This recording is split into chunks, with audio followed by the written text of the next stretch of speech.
Di ruang penyimpanan bawah tanah Guild Petualang Lun, Hugh McGrath menenangkan Abel dan Rio setelah melihat 19 tawanan kekaisaran yang telah dibekukan.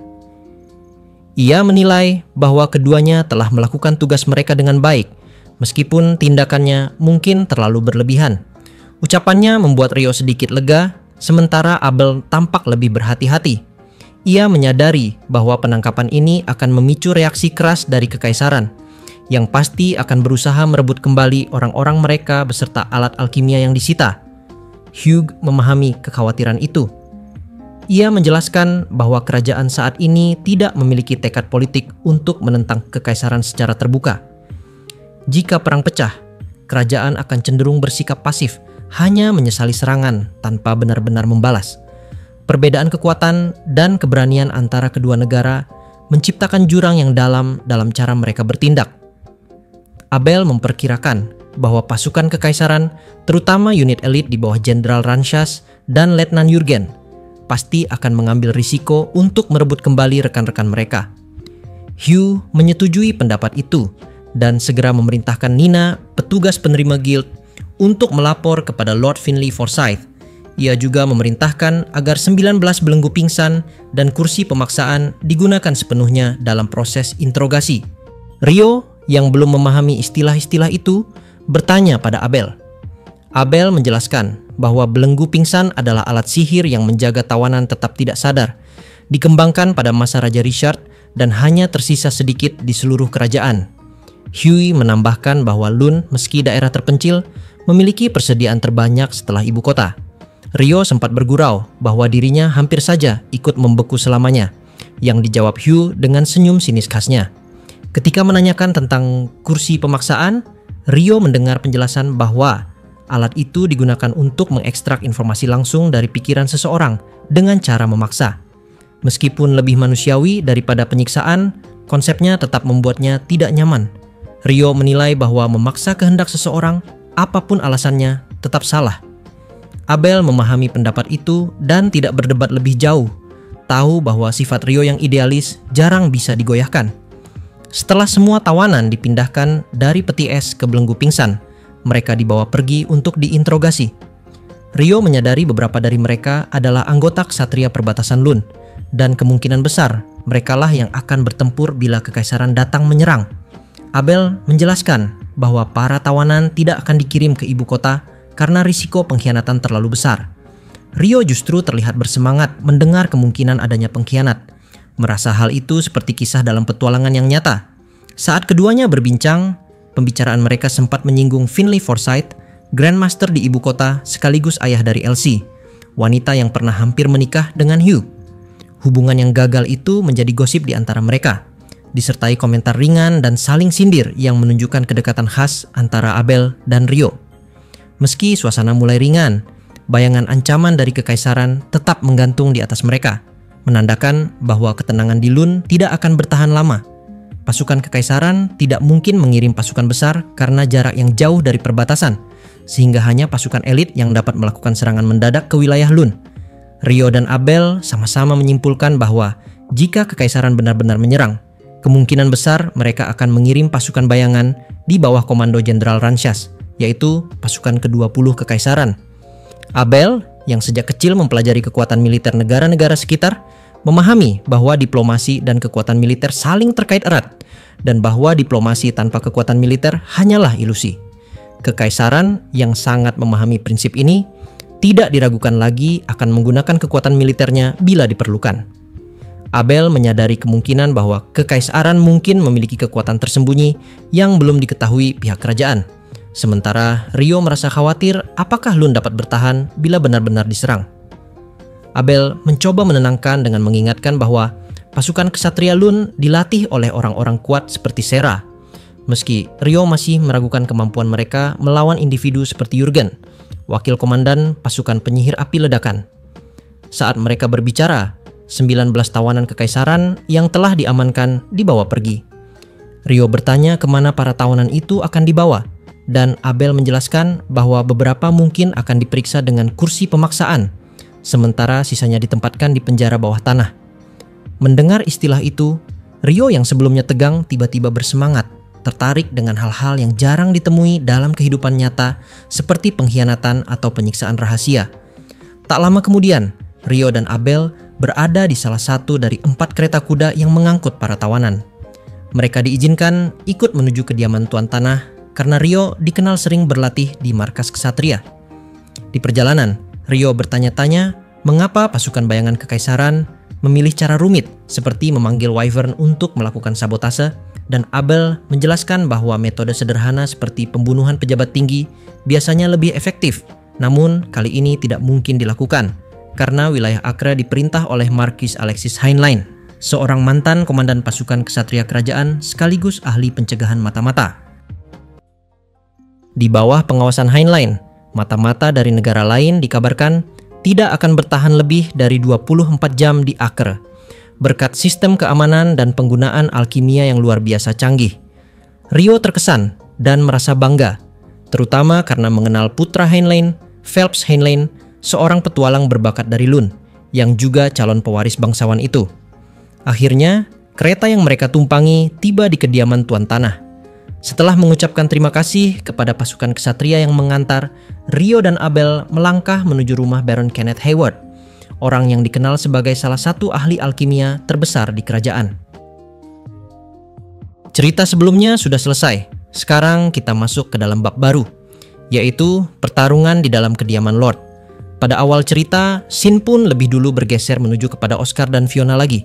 Sebuah kereta kuda berhenti di depan kediaman Markis Kurkova. Dari dalamnya turun seorang pria berjubah putih dengan lambang 12 pedang emas di punggungnya.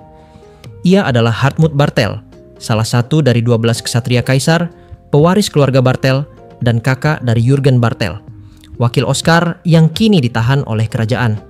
Hartmut segera dibawa menuju ruang rapat sementara pasukan penyihir kekaisaran, tempat Fiona dan Oscar sudah menunggu.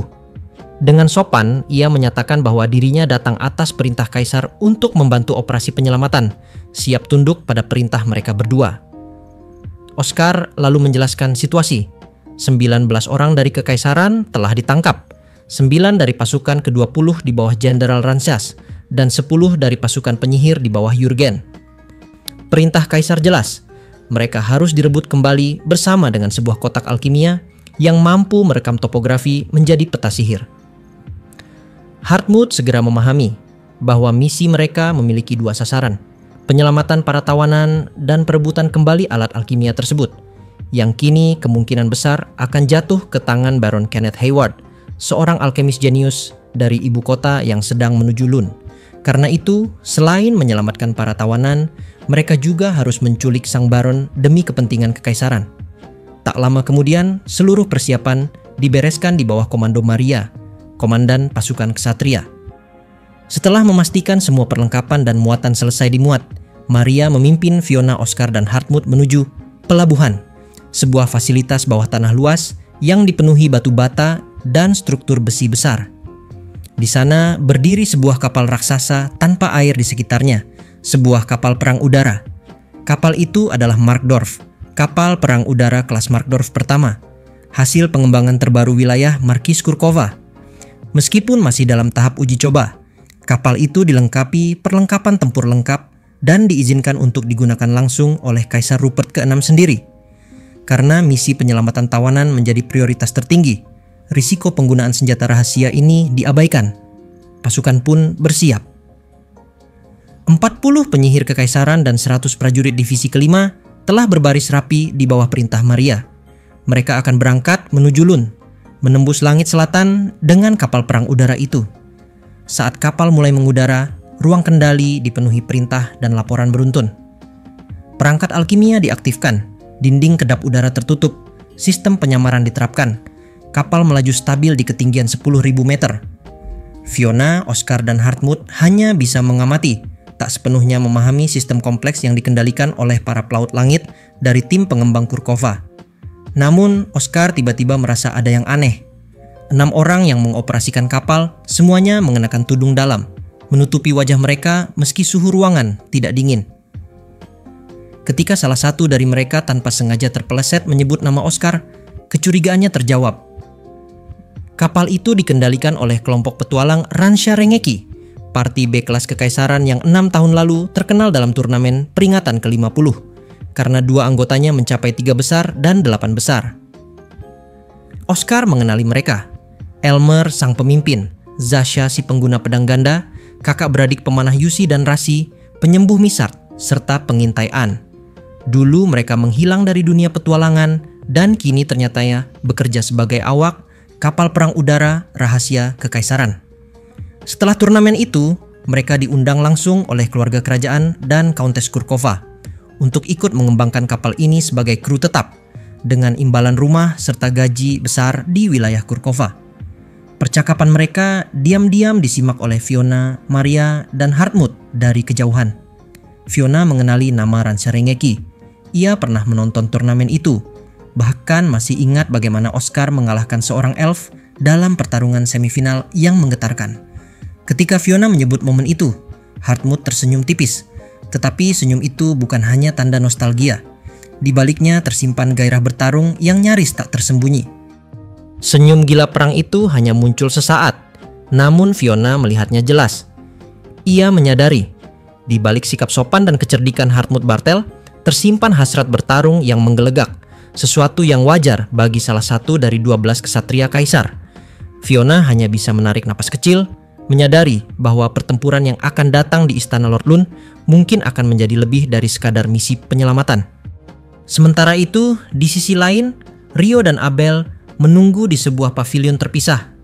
Kenneth sedang bekerja di tempat lain dan diperkirakan akan segera kembali.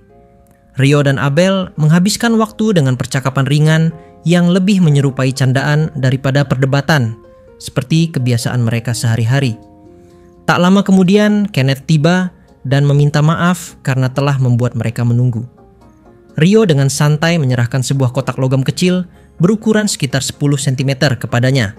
Kenneth segera memeriksa benda tersebut dengan saksama.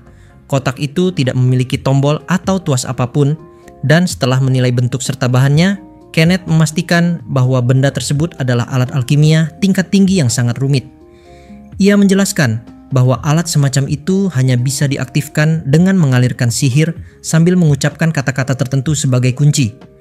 Tanpa mengetahui kata tersebut, bahkan seorang alkemis ahli pun tak akan mampu mengakses isinya. Dengan kata lain, kotak ini dirancang agar tetap aman meskipun jatuh ke tangan musuh. Rio dan Abel menyimpulkan bahwa mereka harus memperoleh kata kunci tersebut dari tawanan kekaisaran. Namun, Kenneth menjelaskan bahwa metode ekstraksi informasi dari otak menggunakan alat pemaksa sangatlah rumit. Informasi yang diambil jumlahnya luar biasa besar dan membutuhkan waktu berbulan-bulan untuk dianalisis, bahkan dengan bantuan perangkat alkimia khusus. Setelah itu, Kenneth mengambil sebuah tas besar dan mengeluarkan beberapa folder berisi dokumen. Ia membuka salah satunya dan memperlihatkan selembar kertas besar berisi pola rumit berupa lingkaran sihir. Kertas itu menggambarkan arus sihir dan mekanisme reaksi berantai antar rune, sesuatu yang bahkan bagi Rio tampak terlalu kompleks. Kenneth kemudian menyiapkan sebuah papan lipat dari koper lain, meletakkan lingkaran sihir di atasnya, lalu menempatkan kotak logam tersebut di tengah pola. Ia menempelkan kedua ibu jarinya pada 2 spiral di sudut papan dan mulai melafalkan mantra aktivasi. Cahaya lembut segera terpancar dari lingkaran sihir, berdenyut pelan sambil berganti warna. Rio dan Abel menyaksikannya dengan takjub. Proses itu berlangsung sekitar 1 menit sebelum akhirnya huruf-huruf muncul di papan di bawahnya. Isi tulisan itu adalah kalimat yang menjadi kata kunci aktivasi, "Hidup Kaisar." Seluruh dunia di bawah bendera kekaisaran. Ketiganya terdiam sejenak. Kalimat itu mencerminkan keangkuhan khas kekaisaran, sebuah semboyan yang menegaskan keyakinan bahwa seluruh dunia berada di bawah kekuasaan mereka. Kenneth menambahkan bahwa kekaisaran memang terkenal sebagai pusat kemajuan alkimia, meski jarang mengumumkan hasil penelitiannya ke luar negeri. Alat misterius ini kemungkinan besar merupakan salah satu ciptaan rahasia Asosiasi Alkimia Kekaisaran, sekaligus bukti tingkat teknologi mereka yang jauh di atas negara lain. Kenneth membereskan alat dan lembaran lingkaran sihir di meja, lalu meletakkan kotak logam tersebut di atas permukaan kayu. Ia memutuskan untuk mencoba mengaktifkannya dengan kata kunci yang baru ditemukan. Meski Abel sempat mengungkapkan kekhawatiran bahwa benda itu mungkin berbahaya, Kenneth meyakinkannya bahwa tidak ada risiko. Rio hanya diam, matanya penuh rasa ingin tahu. Ketika Kenneth mengucapkan kalimat aktivasi sambil mengalirkan sihir, kotak itu tidak terbuka.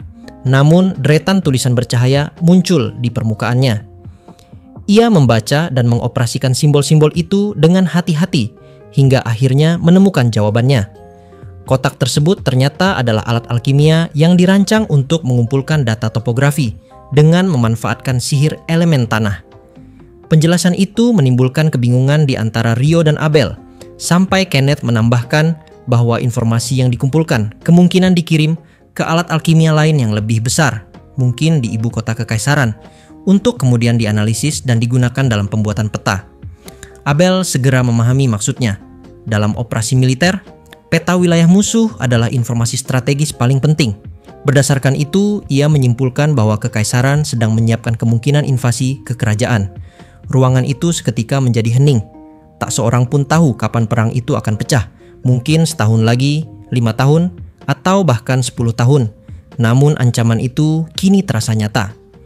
Rio, dengan spontanitas khasnya, menyarankan agar mereka langsung pergi ke ibu kota dan membunuh kaisar untuk mencegah perang. Namun Abel menolak keras. Ia menegaskan bahwa tindakan gegabah hanya akan mempercepat datangnya konflik. Kenneth mendukung pendapat itu dan mengusulkan untuk menyalin isi informasi dari kotak alkimia tersebut agar peta kerajaan bisa dibuat lebih detail. Rio segera memuji gagasan itu dan menyebutnya sebagai pendapat yang konstruktif, disertai sindiran ringan pada Abel. Perdebatan kecil antara keduanya kembali mencairkan suasana tegang, hingga Rio secara impulsif menciptakan kue es raksasa setinggi 1 meter sebagai bukti bahwa ia adalah penyihir pencipta, bukan perusak. Kenneth memuji karya itu dengan senyum geli, sementara Abel dengan datar menyebutnya indah tapi tak berguna. Setelah suasana kembali tenang, Kenneth mengatakan bahwa ia akan mentransfer data dari kotak tersebut di laboratorium alkimia. Rio tampak antusias mendengar itu, mengingat laboratorium milik tuan tanah terkenal memiliki banyak peralatan alkimia langka. Kenneth tertawa kecil melihat antusiasmenya, lalu meninggalkan ruangan. Setelah Kenneth pergi, Abel bertanya apakah mereka akan menyusul ke laboratorium, tapi Rio menolak. Tempat itu tidak bisa dimasuki sembarangan tanpa izin, kecuali dalam kasus khusus seperti ketika Sera membawanya dulu. Abel memahami dan membenarkan bahwa keamanan di sana memang sangat ketat. Sebagai pangeran kedua, Abel mengetahui bahwa Lord Lun telah lama meneliti sesuatu yang besar, sebuah proyek yang memadukan alkimia, teknik mesin, dan metalurgi tingkat tinggi. Kenneth kemungkinan direkrut untuk membantu menyelesaikan proyek itu, yang kini mungkin sudah mendekati tahap akhir. Namun Abel memilih untuk tidak mengatakannya pada Rio, yang menganggap alkimia hanya sebagai hobi. Ia hanya membayangkan ekspresi kagum yang akan muncul di wajah Rio saat kebenaran itu akhirnya terungkap. Setelah beberapa saat hening, Abel tersenyum samar dan berkata lirih pada dirinya sendiri.